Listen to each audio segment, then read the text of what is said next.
guys, Joshua Peterson here, Peterson Electric. It is April of 2023. This is our second video for this shed. It's actually going to be a detached garage and a shed that it daisy chains right off of the house. This is in Fort Collins. The customer did get a permit. They had to do a monolithic pour, and also the service on this house is only 100 amp. Is it possible that it can do that? Yeah, you should be fine. You really have to think about your consensual and non-consensual loads and when they turn on. So anyways, I'm going to show you guys real quick what we've done. Over here is our main service existing. It had 6 to 8 breaker spots. I don't have a lot of time on this video, but we piped that. That's a 1-inch EMT with offsets. A lot of that siding is not straight, as you can see. So we had to offset everything, drilled into a plastic 12 by 12 box.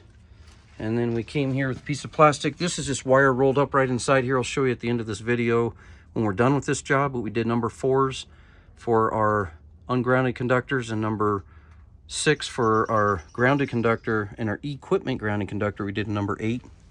This is a slip sleeve right here. So we normally don't like cutting concrete. It's not our thing, but the concrete guys would not do it. As you can see, this is fence and a telephone pole. And why didn't we go underneath? Well, it doesn't have much of a crawl space either. It's just about on slab. And then all over here is concrete too. So we have no way to get out to that area. Anyways, we cut all this concrete for her and rented a saw. We're gonna have to put our dirt back in, put the concrete slabs back in, and she's gonna get some silt and just caulk it.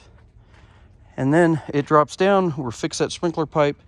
When Grayson trenched this for me, went about 26 inches all the way up to here.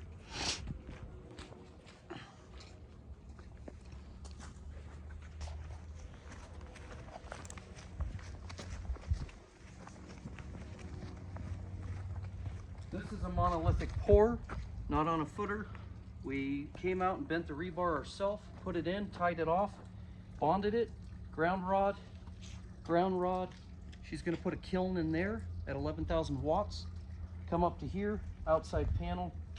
This is gonna be a garage from Tough Shed. She's gonna insulate it, and then later we're gonna heat it. If you're gonna heat it, remember, you usually have to have your outside of your walls insulated with a foam. With a monolithic pour, it's kind of tough. You see how all that concrete just kind of rolls out like spaghetti sauce or cheese melted? That makes it really hard for you to get the outside barrier. So maybe they have you put a vapor barrier before they put in their concrete. On a monolithic, you can Google it. It's different than putting in a footer. I still like to have some sense of grounding for it because he had rebar in it.